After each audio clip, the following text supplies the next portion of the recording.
What's up, everybody? It is Wednesday night, and it's time for Super Geeked Up. Yeah! Hey, everybody. My name is Jeff. Thank you so much for joining us on Super Geeked Up. This is your live weekly geeky pop culture show. We talk zany, geeky topics, play fun, geek-themed improv games. I'm joined, as always, from Sincere Sarcasm, my co-host, Francis Fernandez. How you all doing? I hope you guys are cruising because we're about to do never mind. Oh, yeah. Right you were doing good with the rhyming, and then, yeah, okay, anyway, we'll get to that. Use it all. I can't. Right. I gotta save it. We are joined, once again, he was on last season, and before that as well. It is our special guest from the movie Hacked and the upcoming comic The Boatman is James Cox.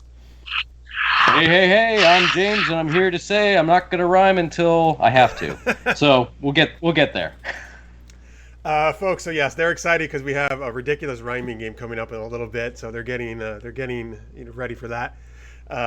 So you guys can also get your rhymings ready for the chat. Let us know if you're hearing us okay and seeing us. We had a little bit of tech issues. That's why you're seeing me in a different aspect ratio, folks. James and I, we don't like it because we're filmmakers, but that's okay. We'll live with it. Yeah. But, yes. One of us is IMAX, the other not so much. I'm in regular.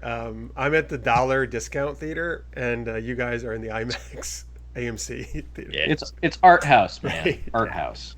Art. Yes, thank you. Yes, art house. Yes. But anyway, so folks, we're gonna do ridiculous rhyming later. One of our geeky improv games. We're gonna do tangent tales. We're gonna make up a story on the spot. Francis prepared something for us for that. We have a big fantasy episode tonight.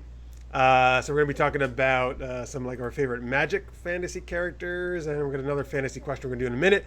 Thank you everybody who's already in the chat. We appreciate you guys very much. I see a whole ton of people already in there. Kappa Lizzie just said, "Hey, I'm here. I just watched my cat Zuko." Is that named after Danny Zuko from Greece or something else?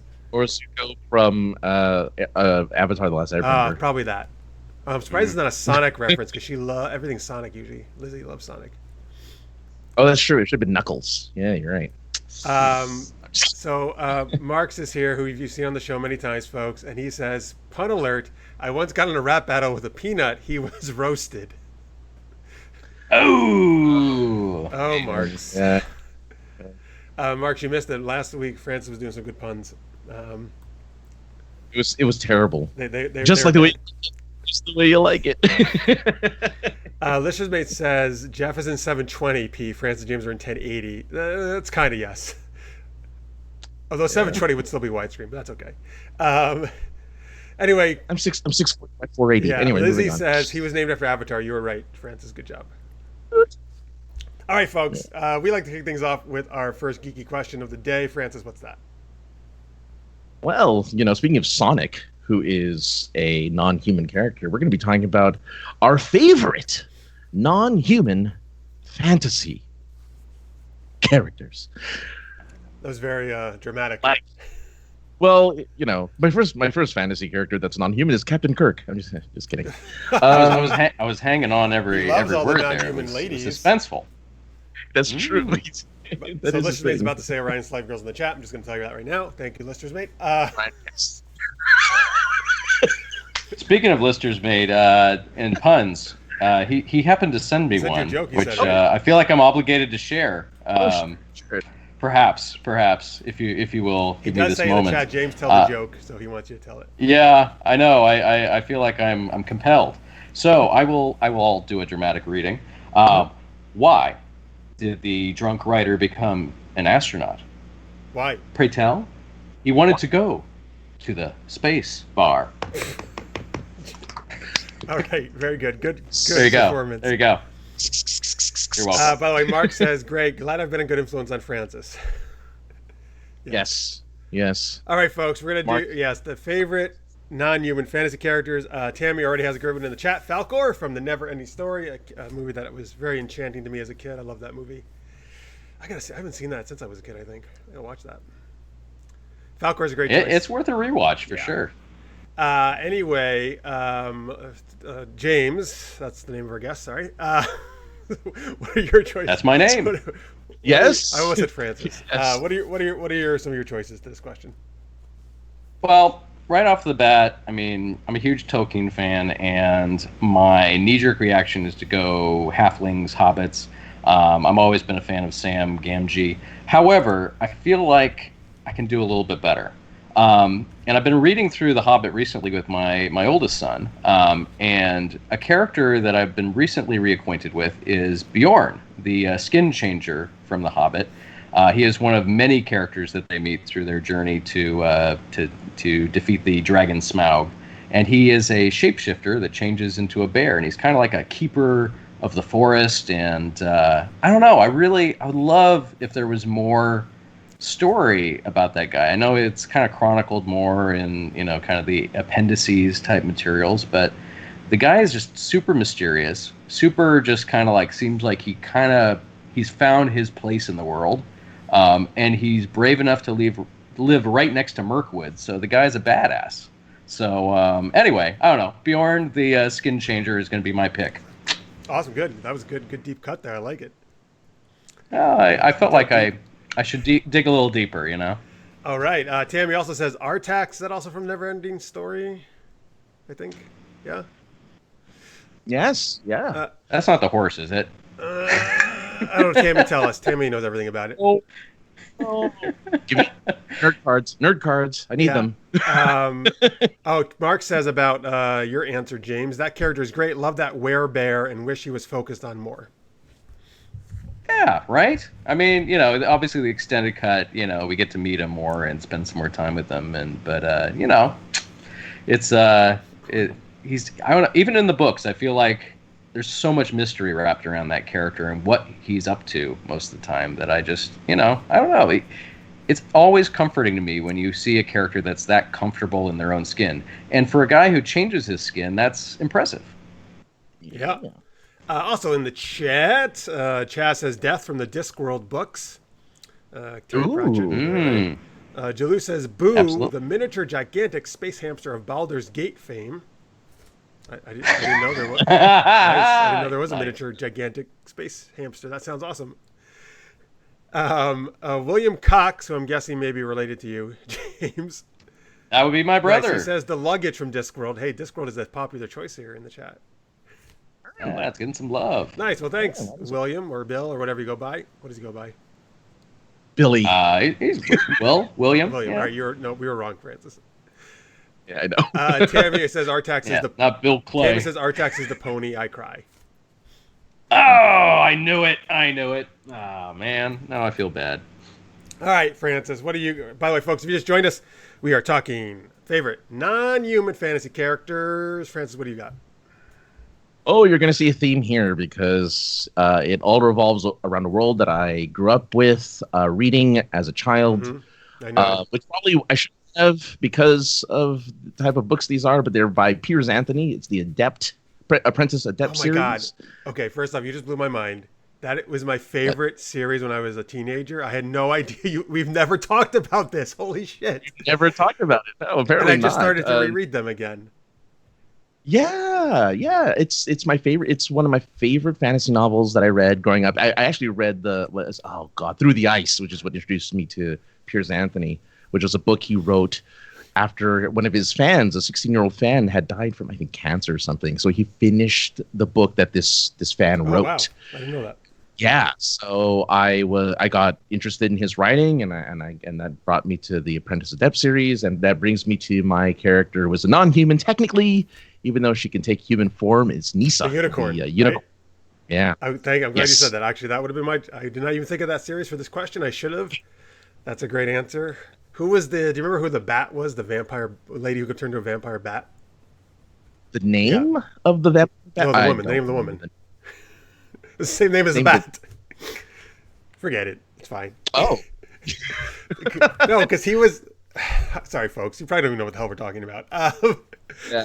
I don't, but I'm fascinated. Apprentice Adept series. It started as a 3-book series. It turned into 7 because people wanted more. Yes. There was the world of Proton, which was like a sci-fi world. There was the world of Phase, which was a fantasy world. And there was the main character like kind of went in, but there was like versions of the characters in each world. Ooh, yeah. Which is cool. Anyway, we're talking about the magic part of the world. And the main character, there was all these like super hot ladies who could turn into animals. Like there was a unicorn, there was a werewolf lady, there was a bat lady. Anyway, And there's a robot lady. Don't forget the robot Well, lady. that's in the sci-fi She was- world. I'm talking fantasy. That's Sheen sci-fi. is probably my favorite. That's what you're talking about. The android. Yes. There's lots of there's not explicit, but there's lots of hints about sex in Piers Anthony's books. There's always like No, it's not explicit, but and I don't think they just talk about it. Like it it happens. There's plenty of sex though in these books. Yeah. So there Yeah, you go, folks. 'cause, You should read them just for that. It's a But good, they're always fun. overall. Anthony, he's most known for his Xanth series. That's where most people probably know him from. Yes. He's always writes. He's a very fun, like not serious fantasy writer, which I appreciate. If you like puns, Oh shit, Mark, you got to read this. Xanth series is all about puns. That world is the pun world. puns. It's pun. Yeah. No. Can I'm sorry because we brought up Sheen. I just have to mention my favorite scene from the first book is when she has to poop out food for the. I main just character. read that the other day. That scene again. Because she's a robot, she doesn't digest food, but she to feed her friend, she eats the food and then just poops it out for him so he can eat it. It's just like my favorite. James is like, what? He's like, you're really selling it, Francis. No. Now I'm like, okay, there is definitely somewhere in the interwebs there is some very, very interesting imagery going on related to this particular book. I'm sure for a certain audience of a certain product. I think I'm thinking Germans perhaps maybe I don't know, but anyway, yeah, no, definitely gonna read this one to my kids. Yeah, well, maybe that's your kid. Yeah. Let's hold off on that. Oh, I see. Oh, okay. Last thing on this, I will. Don't read this for bedtime. No. Okay, No. got it. Wait, you just read it during class time. We're in school. Yeah. Oh, I see. Okay, I put this inside of my textbook that looks like I'm reading something else. Right, and you hear phrases like pert, which I'm reading just for the articles, of course. Of course. And then you read about pert Got buttocks. Like he loves saying pert buttocks all the time in the books. Yeah. So I should read this aloud. Right. Yes. Absolutely. Okay, got it.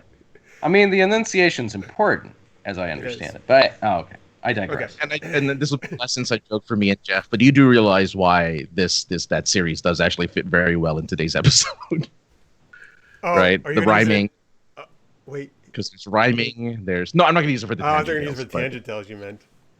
He doesn't really rhyme in the books, does he? He has to make his magic. He has to sing. He has to in this thing world, I forgot that part because I'm only in the proton part of my reread. Yeah, when he goes to phase, he has to sing in order to do magic. So the second question, I've already kind of hinted. I've already kind of told you Good, a nice, bit of nice, what- nice job. Very good. I appreciate that. And the last thing I'll say about it is, I think Anthony created one of the coolest made-up games in the world. In this world, of these books, there's this super elaborate sci-fi game people play, and it's brilliant. Like I wish it existed in real life. All right, and then we'll move on. Yeah. Anyway, moving on. All right, anyway, because I'll turn to my choice now that we talked about that forever. Gosh. Just gush. Before I do that, Sal, I will say, Mark, Tammy says, I like Piers Anthony's Xanth series. She says the puns are to die for, but she says DYE.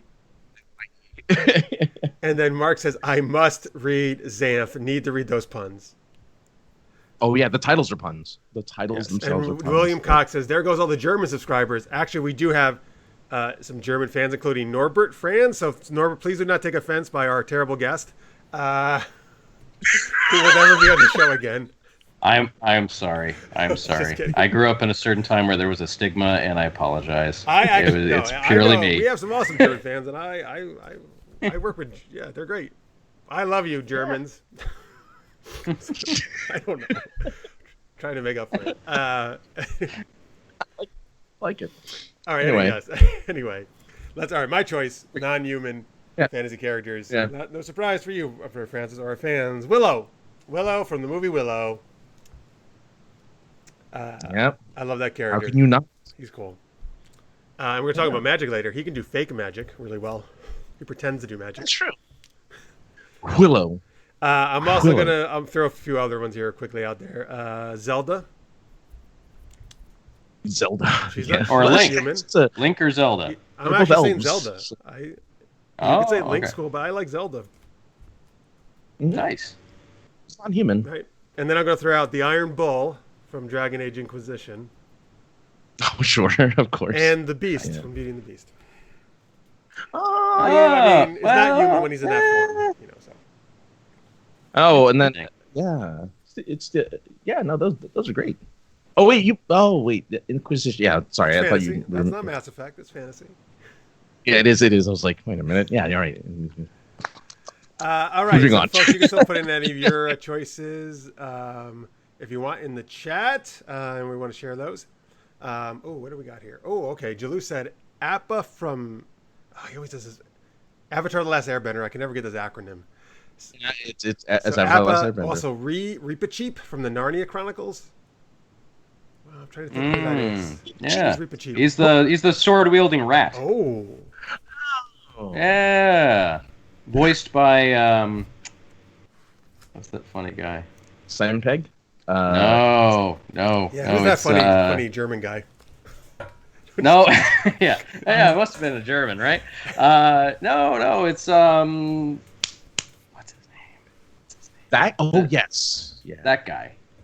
Remember that guy? We all remember that guy. He's Moving I on. love him.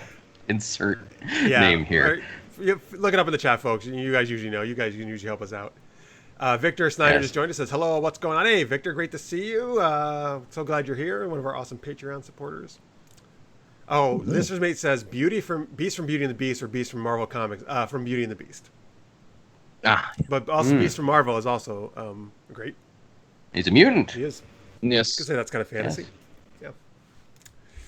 Yeah. All right. Oh, and sorry, Lizzie. I'm sorry, Lizzie. I missed this. She said Sonic the Hedgehog, obviously. Excellent. Oh yeah. Yeah. I mean, how can you not? All right. Cool. Gotta go faster. All right, folks. That was our first geeky question. We're gonna talk more fun later on. We're gonna do Tangent Tales. We're gonna talk about fantasy magic characters. Gonna have James talk about his projects. Yes. Oh, before we move on, Tammy says her youngest daughter says Nightcrawler from X-Men. Oh, very nice. Excellent choice. And Victor says, yeah, that guy from that movie. Yep, that's exactly right, Victor. Glad you're on the same page as us. Yeah.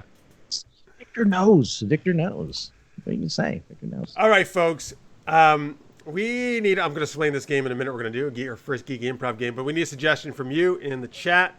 Why don't you give us a fiction, give us a movie, any geeky movie you really love. Throw it out there in the chat. And then we're going to play ridiculous rhyming. And what we're going to do in this game is whatever movie you give us, we're going to play characters in the world of that movie. But the only thing is we're going to have to do a scene where we can only speak in rhyme. And I'm not going to rhyme right now with time, but You did it. Anyway. You Damn did it. I did You it anyway. did it. You went the other way. Yeah. Anyway, yes, all three of us, we're gonna have to. I mean, the lines we speak will be in rhyme, basically. So we need. All right, here we go. Great. Julie says Jurassic Park. Love it. It's one of my favorite movies. All Excellent. right. So we don't have to be specific characters. Let's just say we're just in the world of Jurassic Park. Okay. You can be a specific one if you really want to, Francis. It looks like your mouth just opened there. No, I was looking at the other choices that they're out there. Yeah, no, these are great choices. I'm just gonna go with the first one I saw, but yeah, Last Starfighter, Incredibles, Shaun of the Dead. Nice guys. Thank you for all these great suggestions. Dread. Sorry, William Cox says that guy from that movie who did that thing that offended everyone. And Chaz says that guy from that movie is so cool. All right, they're really loving that guy from that movie. The guy, yeah. All right. My poor recollection is really echoing into infinity, as it were. Tu Wong Fu. Yeah. All right. Thank you for all these great suggestions, folks. We're gonna do Jurassic Park. Jurassic Park. We are ridiculous rhyming. We are characters or people in the world of Jurassic Park, and we're gonna do a scene here, and we can only speak in rhyme. And here we go. You can feel free to put rhyming things in the chat as well, folks. All right, everybody ready? Yes. Let's do this thing. All right, here we go. Jurassic Park, ridiculous rhyming. Hey, do you guys feel the ground is shaking? Oh my God, my limbs are quaking. Yes. I feel the ground moving, and I think that there's danger here. It's not soothing. Fear not, there isn't a shark, but welcome to Jurassic Park. Oh my God, the greatest theme park ever. Oh, I hope we don't. I hope a Tyrannosaurus I see never.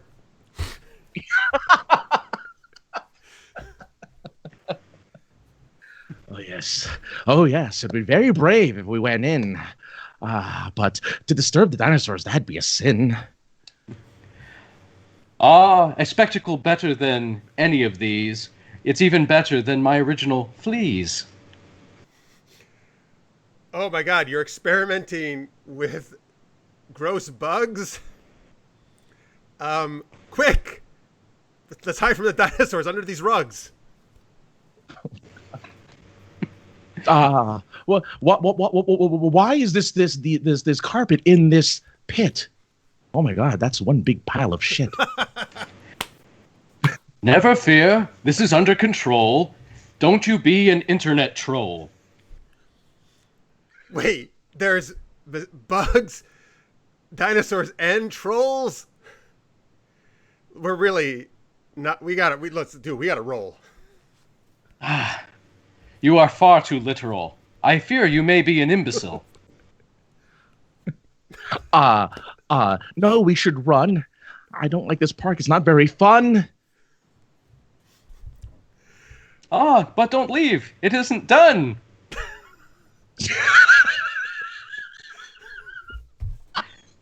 I had to piggyback upon your rhyme because I was running out of time. Listen, don't make a peep. We'll have it eat the sheep. I'm sorry, there are no sheep here. I fear only goats are... No deer. What's with deer and goats when dinosaurs are around? The Tyrannosaurus, the Velociraptor, they're gonna pound the ground. Well, if you're going to have a park of fauna, it's better you don't use... A sauna? A sauna, yes. Listen. Yes, that is what I meant. And the answers were heaven sent. Listen, we'll get in the sauna and we'll be sure to twirl. Just watch out for that clever girl. Look, we can't all be the bard. Rhyming is very, very, very hard. I must say, though, I like this water. It's a lot better than that movie, Harry Potter. All right, let's stop there. That's right, that flick was shit. No. Yeah. All right, very nice. Yo, scene. At Mad Max, that was a good sit. I love that you went off of my...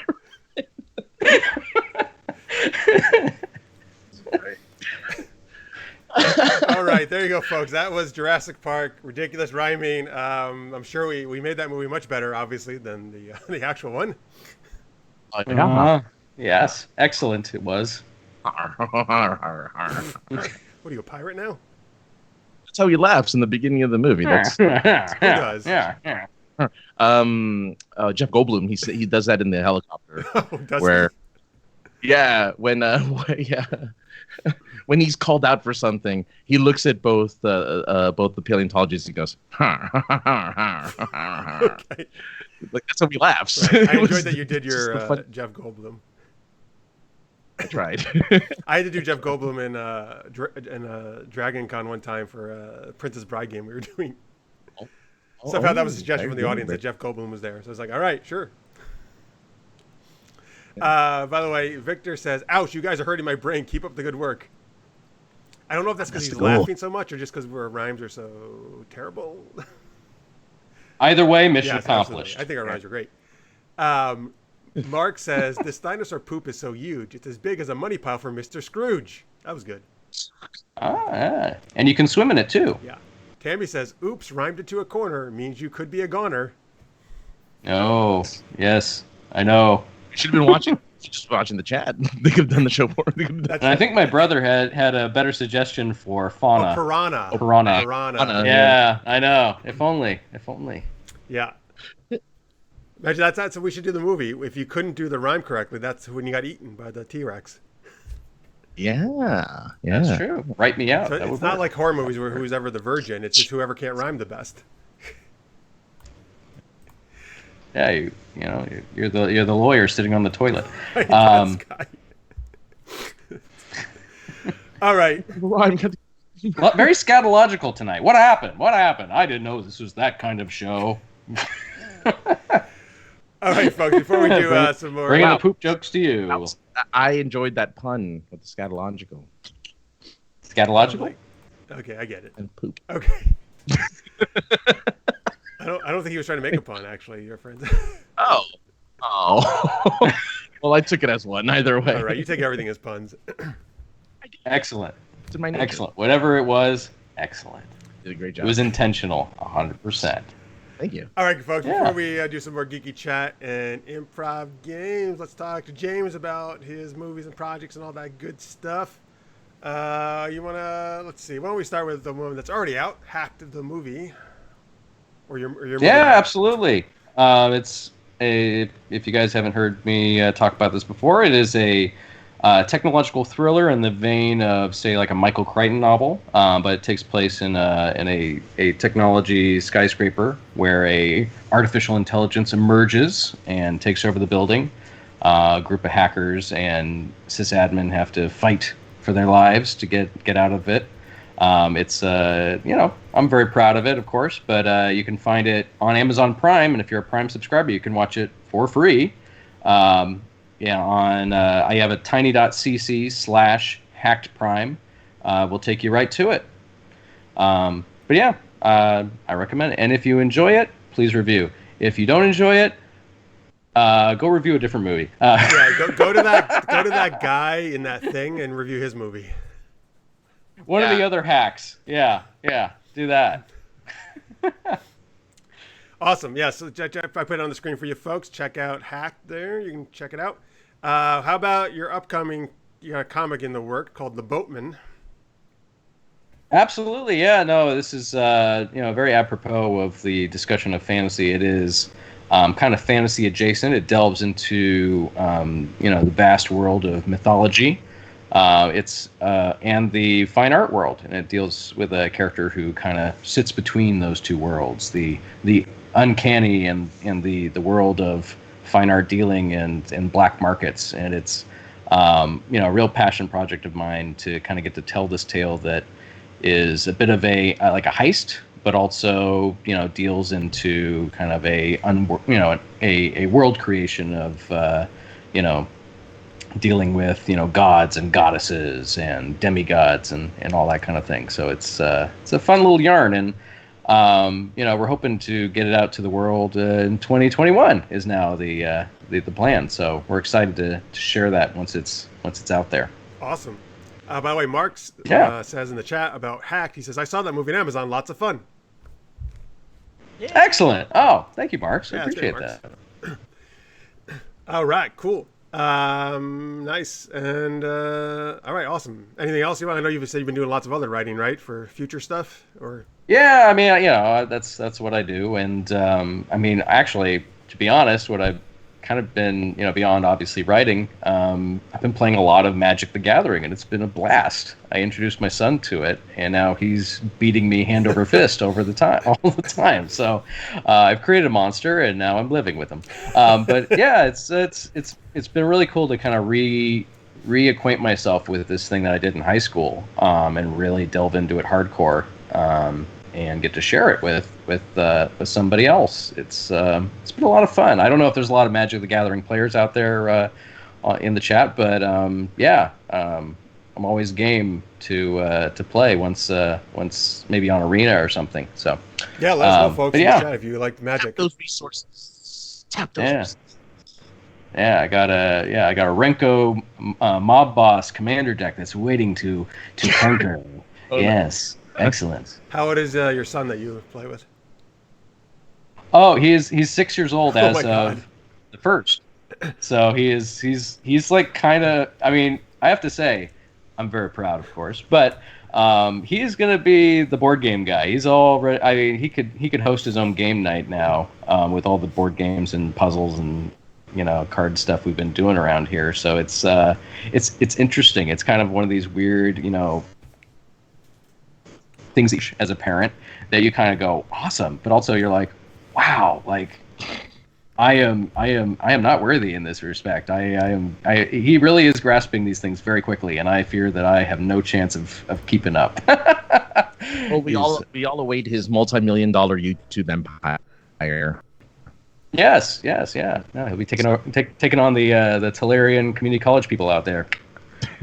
Nice. Alex Martin just joined us in the chat, by the way. Hey, Alex, thank you so much for watching.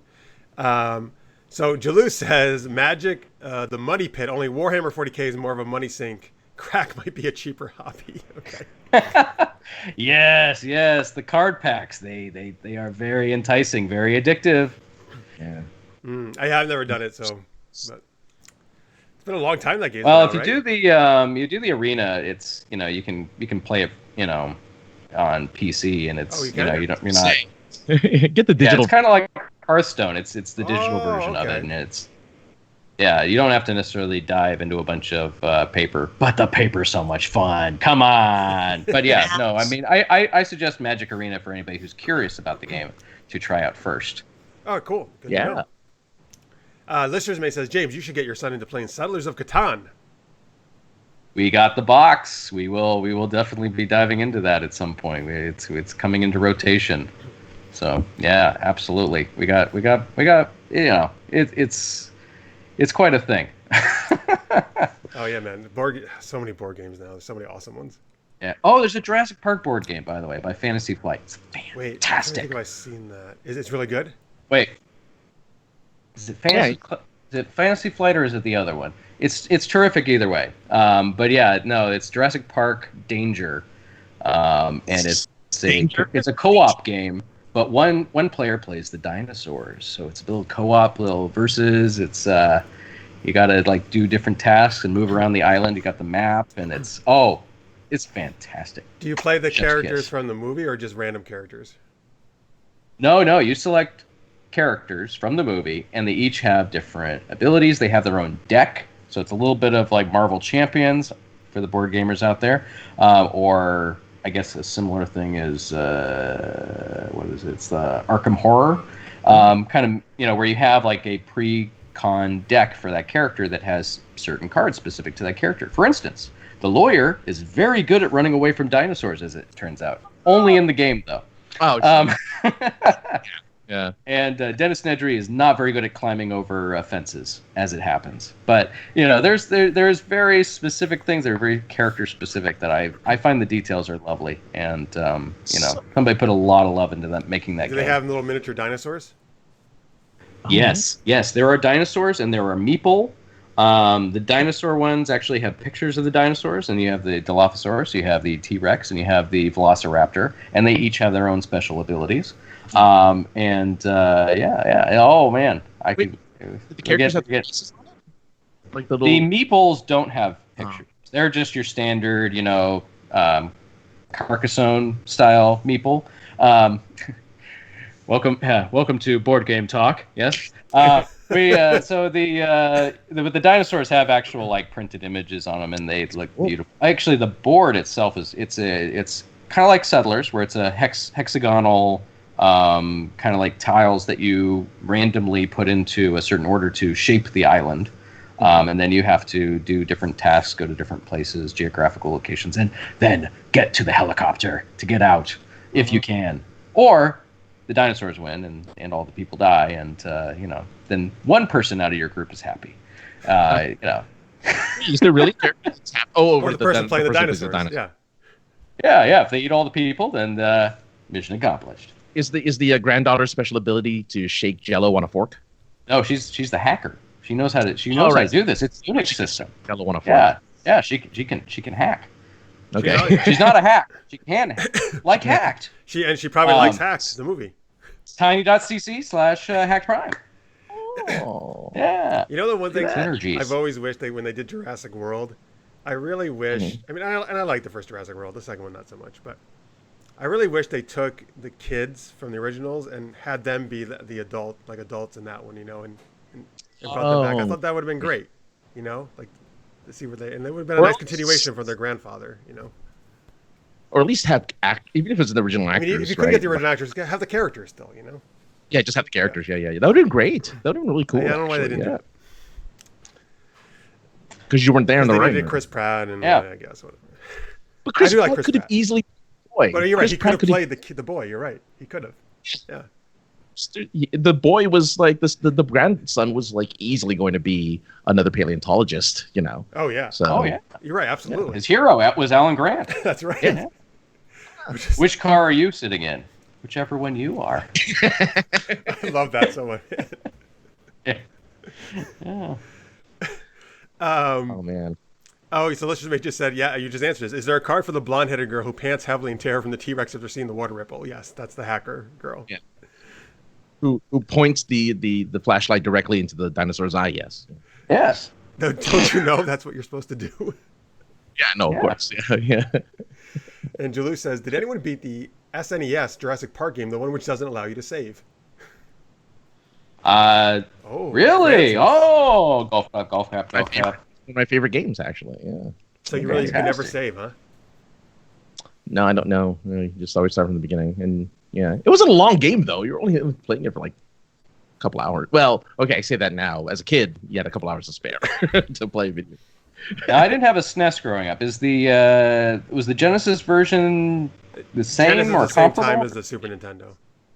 But the game Right. was But the games were not the same. Is that correct? Or no? Okay. Because I played that one, and that thing was hard. It Man. was. Yeah. Everything's trying to kill you, man. It was like, where's a nice dinosaur? And they go, no nice dinosaurs here. Even the brontosauruses when they hate your guts and they want to eat you. So it's a tough world, that Jurassic Park, man. But it's great. Very, very. Yes, but it's great. It's great. It's fantastic. One of my favorite movies. Lizzie says, by the way, you cool with that Saved by the Bell reboot, or is it the future? AC Slater's the new principal? Question mark. So folks, I'm a huge Saved by the Bell fan. It's one of my favorite shows. I do not think that the reboot sounds good. I think they should not do that. I heard that Zach is supposed to be the principal, actually. No, he's supposed to be the governor. He's supposed to be the governor of California. That's even worse.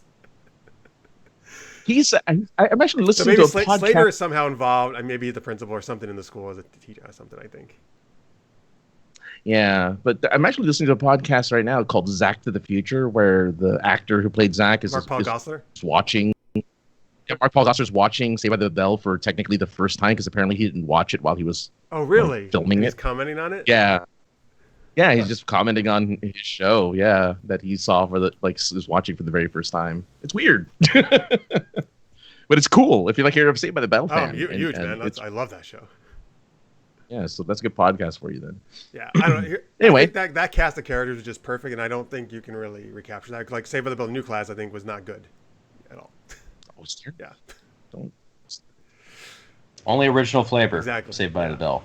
Exactly. Yeah. All right, folks. So let's go on here. Well, we're gonna do some more geeky chat, and we got tangent tales coming up. We're gonna kind of make up a zany story here on the spot.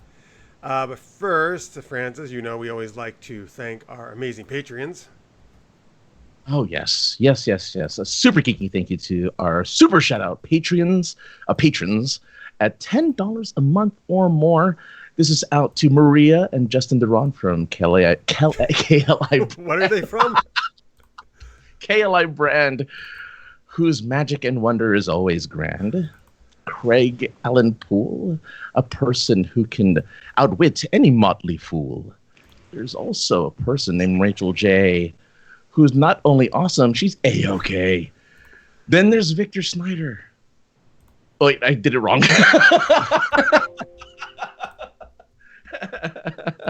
And there's nobody brighter. Well, I was trying, but then there is Victor Snyder, the man who knows no other writer. I think I like mine more, Francis. That was exactly how I wanted to do it. Close. And then, of course, there's Nicole B. When in any fight, she never flees. And who can forget the dragon Kyle Schwab, who really, to Sean Connery, is the dragon heartthrob. We never forget who we never forget who we end on this list. Cethos, the man who can never be missed. Okay. I wonder if people are going to be like, could you not read my name anymore?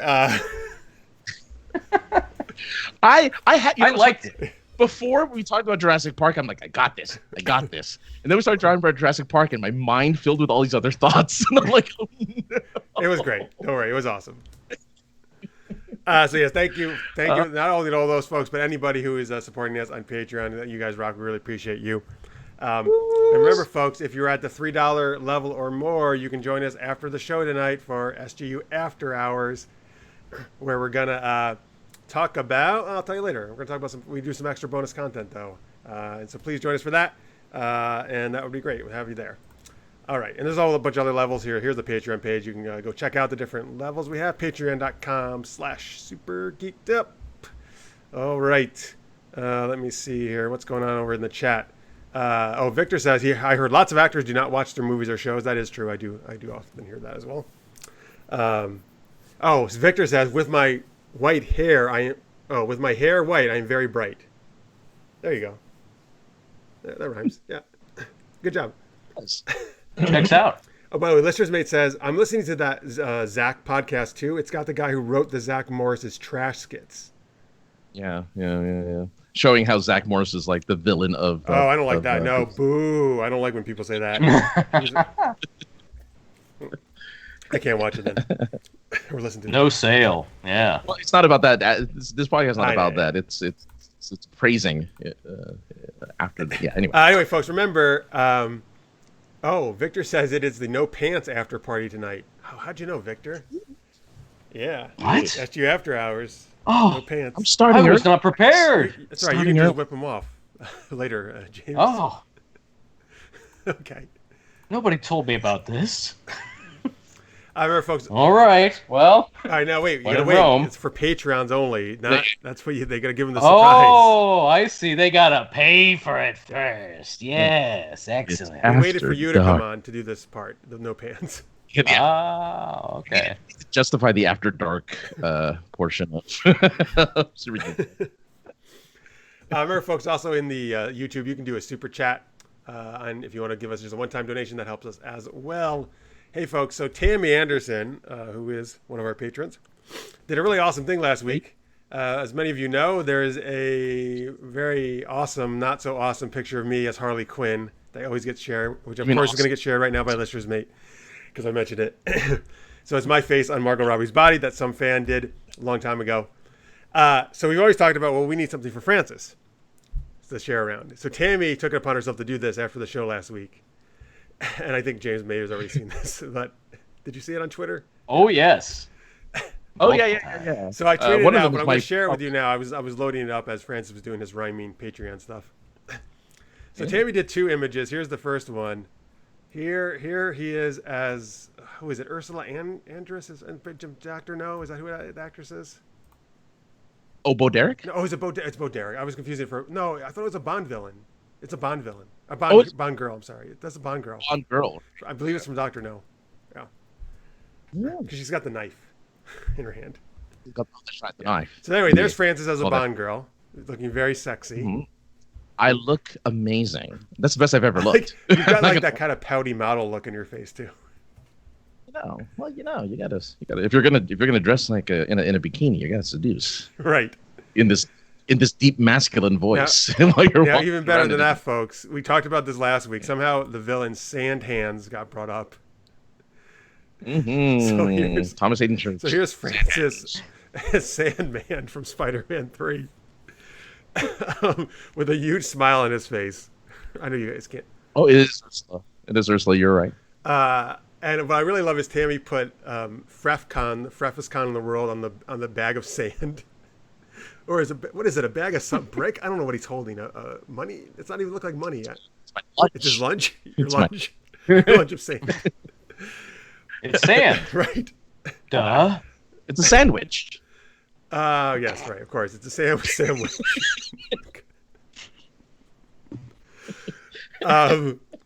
Tammy says it's Ursula Andress from Honey Rider was the name of the character. Thank you, Tammy. So that's my favorite. You as Sandman is my favorite one. Sand Hands in this case, the villain Sand Hands. Thank you, Tammy, for doing that. That was great. Love it. It is amazing. I am so in love with it. Thank you so much, Tammy. And that I was telling James before the show, I'm like, I peaked. I have peaked. Mm-hmm. I have made it because I am on the body of other people. Never thought it would happen in my lifetime, so I'm happy. Thank you. All right, you so made much. You made his like whole decade, I guess. Did. You made. Did you call your mom, Francis? I did. I shared it with the family. You know. You should. I'm precise. So, folks, now you can listeners mate. Now, when you share the Harley Quinn photo of me, you can share that one of those photos or both of Francis. Yeah. Oh no. If he shows both of me, he has to show you as Jean-Claude Van Damme. Oh, too. well, I'm 100% fine with that. I wish people would share that one. Yeah. Is there like a movie poster version where you can just bring all this multiverse of characters together? We should. I don't know. Is that possible? Is it possible? I'm certain it's possible. The Avengers of imagine that. The Avengers. Yeah. And Harley Quinn F. No, it's what was it? Jeffy Quinn, right? Jeffy Quinn, yes. Jeffy Quinn? I think Necrodia said that, yeah. I don't know, man. Jeffy Quinn sounds like sounds like the most kind of flirting with something there. I don't know. Harley's a flirt, so that makes sense. I'm talking. Listen. What you meant to say is it's the most amazing villain name ever.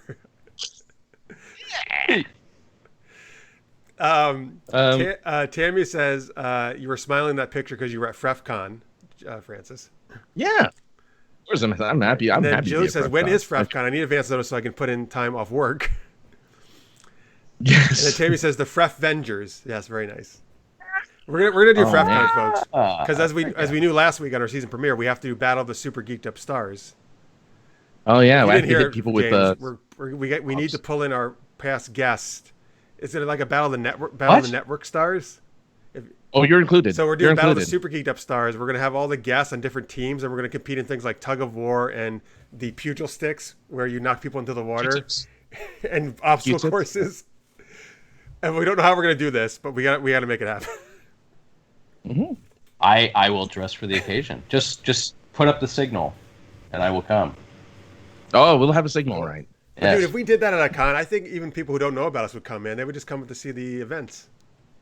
Shenanigans? Yeah. Well, especially if there's death involved. What? Yeah. I mean, no, that's not what we're doing. I'm sorry. It's fun. Fun. And a little murder. No. Okay. Victor says, I really felt sorry for Sandman for Spider-Man 3. He just kept making the wrong choice. I always liked that character, though. He was it was a villain who you could feel for, you know. Yeah. Oh, and yeah, Thomas Hayden Church. I mean, I think he did a great job. Yeah, absolutely. William Cox says Sandhands is the true archenemy of Anakin Skywalker. Oh, they hate sand. That's right. Everywhere. I get it everywhere. Wait a minute. Listeners Mate says, how about the League of Frefs for our name? And then Chaz says, may the Fref be with you. Very nice. I like all these. That's our motto. That's the tagline. FrefCon. Under FrefCon, it's may the Fref be with you. That's right. I'm not sure what that means, but yeah, absolutely. Just means don't look it up in the Urban Dictionary. Oh, Just right. Yes, don't look. Oh, do that. Yeah, wow, that was weird. Remember? It was weird. It was terrible. Now everybody's gonna do it now that you said that. Yeah. Don't. Okay, go All ahead. right. Anyway, let's go on with the show. Yeah. What? We're here. What are we doing here? Let's do our second super geeky question. Again, continue our fantasy theme of the night. What fantasy characters have the coolest magic? Lots of characters have magic. What do you think is cool magic? Because some characters don't really have cool magic, I feel. Right. Well, personally, my favorite pull is the Planeswalker Karn Liberated with his exile and board wipe ability. Wait. Are we talking about Magic the Gathering? Oh, wait, how many, what's the cost of that, though, is the question. Oh, I'm glad you asked. Well, Karn Liberated. I think James works for the company. Right? Wizards of the Coast. Yeah. Yes. I did it. I plugged it. They didn't notice at all. It was very subtle, very tasteful. How many cards are Sorry. over? Seriously though, in terms of like magic, I don't know if it's character specific per se, but the Lock family, like the keys in Lock and Key, the comic series, I love that magic system. It's one of the most interesting, simple, elegant things I've seen in fiction recently, and maybe not so recently, but I just love like the head key and the small world key with like the dollhouse and everything, and the teddy bear key, which was super creepy. But I don't know. Have you guys read Lock and Key? I know it's very well. You gotta do it. Yeah. I have the first volume right behind me. I'm ready to go, and I know the show is out. I know that there's a series. Oh, Alex Martin says hard to agree with you, James. Excellent. No, it's just as I don't know, as magic systems go, I just love the simplicity of it, and it just really, it kind of like, as soon as you see the head key, which is like, I guess to give you kind of like a glimpse of what this magic system is, it's like, so the head key is a key that you could insert into somebody's like the back of somebody's head, and it opens up their brain, but not like, ew, gross brains on the inside. You're actually seeing kind of like a almost like a figurative version of all the ideas and memories and things in their head, and you can pluck those things out and actually erase them from their mind, or you can put bad stuff in and screw them up. And it's a very interesting concept that works elegantly in a comic. I haven't seen the series, to be honest, but the beautiful artwork is I don't know, I highly recommend it. In the chat, Alex says series is definitely dope, but absolutely read it for Lock and Key. Yeah. All right. Okay. All right. Yeah, we got some other cool answers here in the chat. Jalou says, again, maybe Francis or James, you know what this is reference to. Sunset Shimmer can see your past by touching you. That I don't know. Okay. Jalou, tell us what it is. I don't know what that is. So, yeah, we always want to learn about new things, so let us know, Jalou. Yeah, Sunset Shimmer. Victor says Harry Dresden from the Dresden Files, a very long-running series of books. I just hated that he always had to go after Ollie. He kept going after Ollie for no reason. He was just trying to see. I don't know who that is. No, it's the character who plays Harry Dresden in the show. Oh, is you the mean same from guy. Arrow? Yes. Yeah, the same guy. He's a cool guy. I got to do with the panel he was on at DragonCon last year. Yeah. So that was the joke. Moving on. All right. It was awesome. Ouch. Sorry.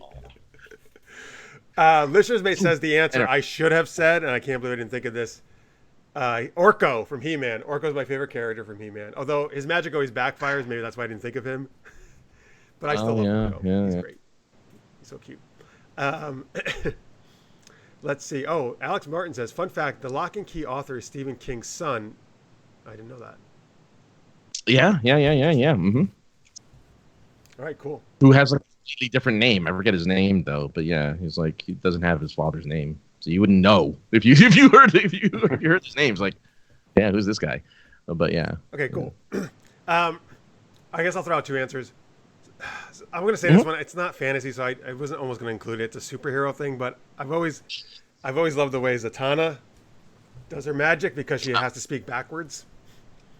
And I just think that's cool in the way the effect happens. And I like Zatanna a lot. She's one of my favorite characters. But for the fantasy world, I will have a real choice.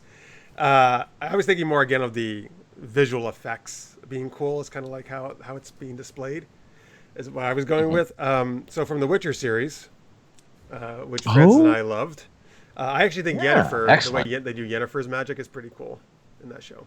Mm-hmm. And Yennefer's obviously very powerful in that show. Yes. Super powerful, actually. I love the magic in The Witcher. It's actually really cool. Yeah. I like a lot of that stuff. Geralt so here's the thing. Geralt is not really that cool because he's not that powerful, but it is kind of cool though because you can kind of almost do the force push. That's cool. I've always liked that. Right? And he's not supposed to be powerful. No, he's supposed very to be low-powered magic, but it is still kind of cool what he can do. Yeah. Well, I think that's important to the character, right? I mean, if he's too powerful, then it's kind of like if Harrison Ford, I mean, if Indiana Jones wasn't afraid of snakes, if it's a character like that has to have some limitation. Oh, I agree with you. Yeah, some limitation. Yeah, it's a good thing. No, I agree with you. He's not supposed to be a magic user. He's all about other things. He's a demon hunter. Chopping people up. Yeah, he's the master swords person. Mm-hmm. All right, cool. What about you, Francis? Well, I already gave a hint on what I was going to talk about with the Apprentice Depth series. I have two. Apprentice Depth series, what I love about it is that when you go into the fantasy world of phase, there are adepts, which are their magic users, and they each have a color. And their color determines how they do their magic, which is really cool. Like the blue adept has to sing, has to do their magic and sing song and rhyme. I think the black adept has to write out his magic. Another one has to do potions. Everyone has a very specific way they do it. No one can copy the other, and they all have their own method of doing their spells. And I think that's a really cool kind of concept that not everyone has the same thing. Everyone does their own thing to be able to kind of accomplish their own needs and their own tasks. And another book series that was going to be my second choice was Wheel of Time. If anyone has ever read Wheel of Time by Robert Jordan, they have elements that they weave together. So it's very visual how they create magic, is that you watch the weaving of these threads of magic come together to produce what you're doing or what you want. And so Wheel of Time was very, very good at, I think, providing really cool magic visually for the reader to say, oh, that's how you make a fireball, or that's how you light up a room or something. They talk about it actually being woven together to create the spell. And it's a really cool effect of a really cool kind of way of looking at magic, as opposed to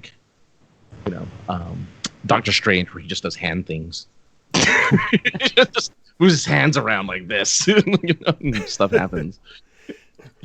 Yeah, no, I mean, any magic in fiction, it's the cost of it, I think, is very important to the feeling of it being real in terms of your experience reading it. It's got to have some sort of cost or some sort of tangibility or limitation that makes it interesting. Because then it's like, oh, I have to make a choice. Like, I can do this, or I risk this. And it's always an interesting balance, much like Magic the Gathering, when you have to choose which lands to pull. Sorry. Well, speaking of cost, actually, so Franz, I think we were talking about this, right? The Legend of the Seeker series from the Wizard's First Rule. Well, that's with Bridget Regan's character. Help me out. Caitlin. Yeah. Right? Didn't she had to touch someone, right? And she and then she became all powerful, but then she would collapse and afterwards, right? Right. She has the Confessor power, which is any person she touches, she controls. Oh, right. And she exhausts all of her power in that one move. So if she's going to control somebody, it better be someone powerful. Otherwise, she's vulnerable. So she'll touch someone, she controls them, and then she's weakened for the rest of the day. She actually has to rest to be able to use her magic again. But yeah, that's a huge limitation there. Yeah. Does she have to wear gloves like Rogue, where if she brushes up against somebody, suddenly? No, I think she can control it, right? She can turn it on and off. Right? Yeah, she can. She can touch anyone she wants. It's like she holds it in constantly, and then if she releases it, which is why she can't get into any type of romantic relationship with anyone, because when they're intimate, she can't control her power anymore because she can't hold it in while at the same time being intimate with someone. So. Interesting. So she has to maintain some sort of control, if you will, to keep it in. Okay. Mm-hmm. Speaking of that same idea, Jalou says, magical girl Madoka, magic costs your soul's connection to your body and eventually corrupts a magic user and makes you a witch. Ooh. Well, I don't want to be a witch. You want to be a witch? Tammy says, we got some other choices here for magic users. Presto the Magician from Dungeons and Dragons. Nice. Tammy also says, this is one I was thinking of, the Sanderson sisters from Hocus Pocus, and she writes, amok, amok, amok, amok. Yes. I'm sorry, she misspelled virgin. I didn't see, she didn't write virgin in there. That's why I know. You're, another one of your That's all they say. another one of your awesome That's jokes. all they. That's all they say in the movie. That is not all they say. They only say it like 42 times. Exactly. Thank you. But It sounds like a really bad drinking game, by the way. Every time they say virgin, you have to drink. Surprised. Right? Alex Martin says the magic in the Lightbringer book series. It's like the Lantern emotional spectrum meets airbending. Oh, that's interesting. Listeners Bay says, how can we not forget Sabrina the Teenage Witch, or Tabitha and Dora and Dr. Bombay from Bewitched, and definitely Jeannie from I Dream of Jeannie. Well, Jeannie was too powerful anyway. But she had to do Magic. what her master said, right? That's true. Yeah. Whatever her master said she had to do. But I mean, but it's limitless. It was more or less limitless. Yeah, limitless power, tiny living space. Yes. If it wasn't for the 50s, he would have controlled the world. I'm telling you now. By the way, Jalou says Sunset Shimmer that we were asking him earlier is from a Hasbro property that Francis you used to be into. He says, does that help you? Oh, it's My Little Pony. Oh, Oh, now I get it. wait, aren't you were just last year? You were on the Brony panel, aren't you still into it? No, I only watched the first season, the first 2 seasons. Wait, but you were on the Brony panel. I thought you were. I know, but I mean, it was to get a perspective. My world's It was just to get my blown. perspective. Yeah, The perspective of somebody who'd only seen the first season, It's, first couple. I see. Yeah. Right, they wanted that. I thought you were hardcore. Yeah. No. All right. By the way, yes, I'm so glad you brought up the Apprentice of Depth series. Though that is a great thing about the magic and the colors. I love it. Yeah. So All right, folks. There we go. Let's do our last geeky game of the night. Francis, what are we doing here? look, it's called Tangent Tales, where I'm gonna come up with the beginning of a geeky story, which I think you'll see a theme here as well. And we're gonna pass that story around, continuing it in every way we can. Zany, wonderful, fantastic. And we just keep going till we find out what happens to this particular character that I'm gonna start right now. All right. It opens to a misty bog. Arthur and his knights are fighting the biggest beast they had ever seen. A monster so treacherous, so fantastical, they never knew it could exist. Yes, that monster is me. Optimus Prime. Yes, I am here to come and obtain the Wand of Merlin so that I may free my people from Cybertron, and these puny humans will not get in my way. I will stomp them and destroy them, but no, wait. In the corner, I see it. A mystical light. It cannot be the wizard himself. Oh no, it must not be the wizard himself. James, will you please tell me what happened next? Well, what follows cannot be believed, but it is a wizard of a different color. It is Saruman the White who appears. Yes, he comes, and he bears the Wand of Wandering, and he tells Optimus Prime, I see you have but no choice but to bow before Saruman and the White Hand. And as he says this, there is a rumbling in the distance, and coming up behind him is a horde of... Pass to Jeff. Dinosaurs. And in front of them, Jeff Goldblum's character, what's his name? Ian Malcolm. Dr. Ian Dr. Ian Malcolm. Malcolm, Ian Malcolm, sorry. is running for his life in front of this horde of actually multiple T-Rexes, and velociraptors are charging down at them. And he gets there, and he's like, oh my God, you're a big robot. Wow. Listen, can you help me out here? And Optimus Prime says, have no fear. I will take out these puny dinosaurs. Who else is? Oh, the Knights. That's who's there. Yeah, the knights. Arthur's knights are there, just staring at this whole thing. Yes, and that's right. And they stare. They can't believe they see both a huge robot and dinosaurs. They are just shell shocked with awe. But what really makes them shit their pants is when they see Francis. Well, Saruman, hearing the word shell-shocked, decides to whisk to his aid the Teenage Mutant Ninja Turtles. Michelangelo, Donatello, Raphael, and Leonardo come to the fray as they know that they must defeat this gigantic robot.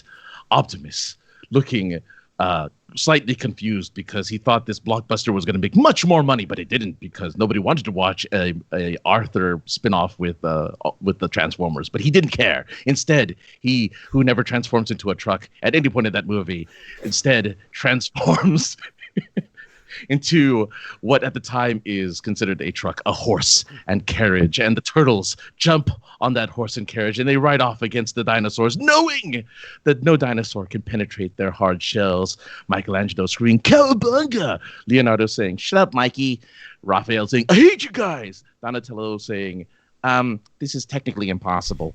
And they rush into the fray. Arthur screaming something incoherent, running into the fray as well. And Saruman, rubbing his brows in frustration. James, what goes on? I'm surrounded by idiots, he says to himself as he ponders his next move. And in the distance, he also sees one of Arthur's knights running against the fray, against the charge. Proud Knight Sir Robin is running away as he does with his chicken signet on his shield, and Saruman has a lovely idea, a sinister idea, a fascinating idea, and he waves the wand of wandering as he does, and he casts a spell upon this horrible running away Sir Knight of Robin, and the spell he casts does this thing that Jeff will tell us momentarily. So much is going on. It turns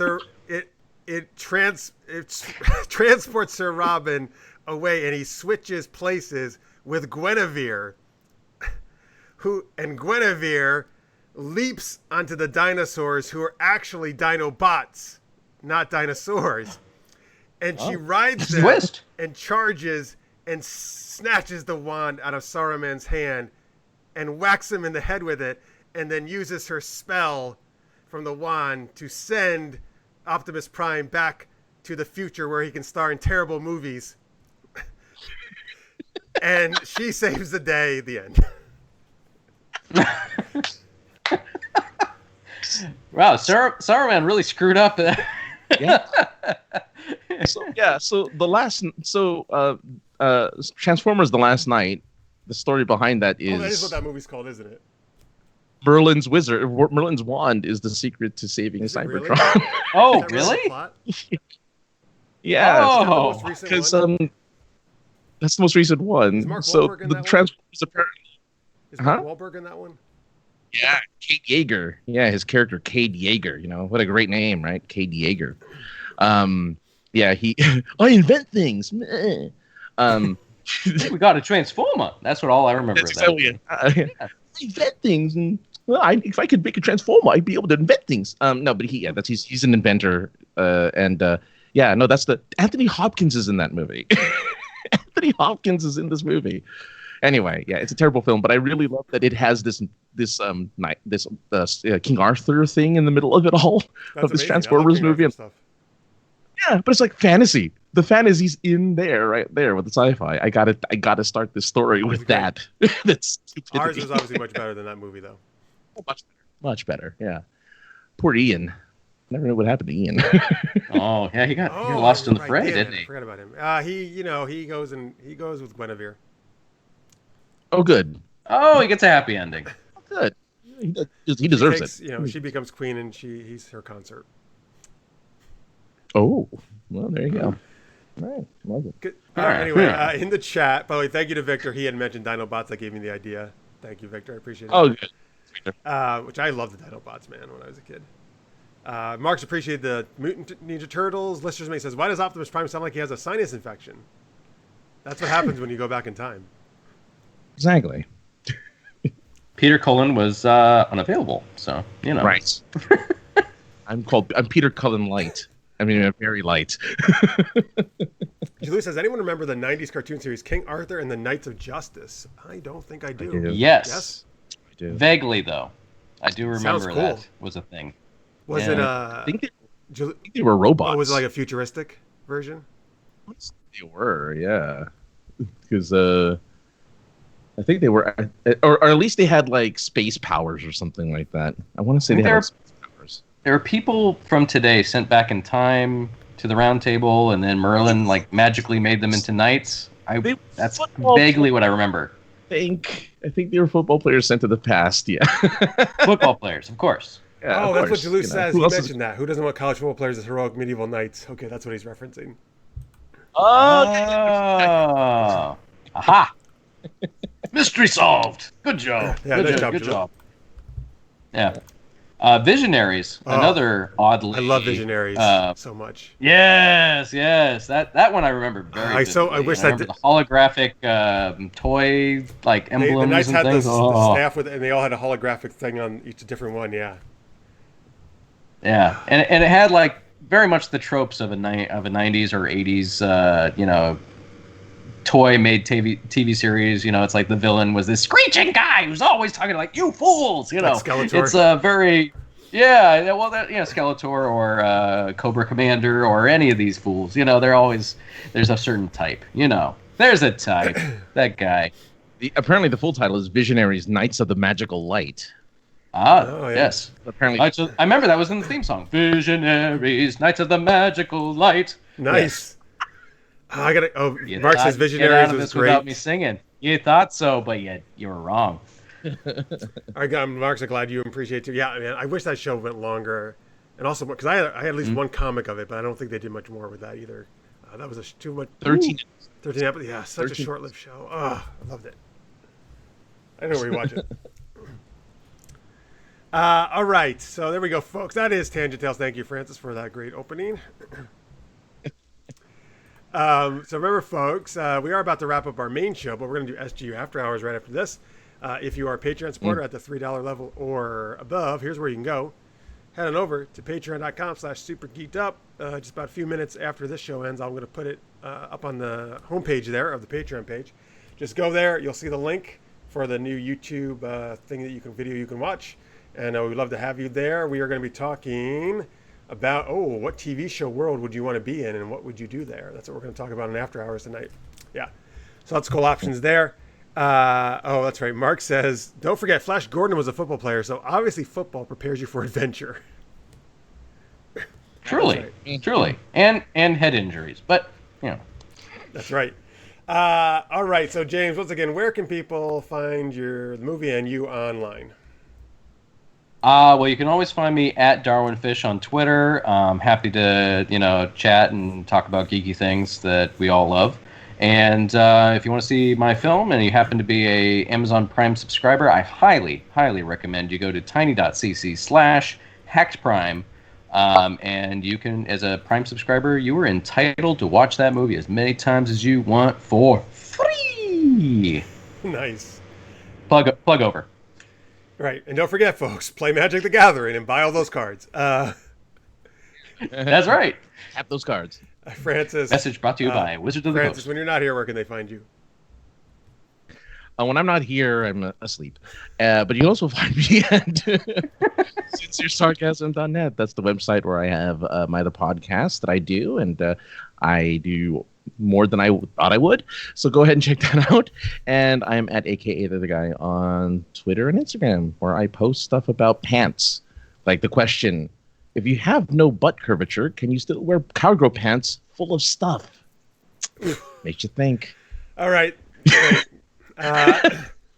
Folks, we are at Super Geeked Up on social media, and that's supergeekedup.com and on YouTube. Obviously, if you haven't followed or subscribed, please do so. That helps us out.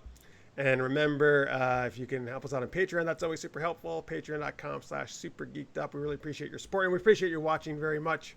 Thank you guys so much for great chatting, all the great suggestions for our geeky improv games.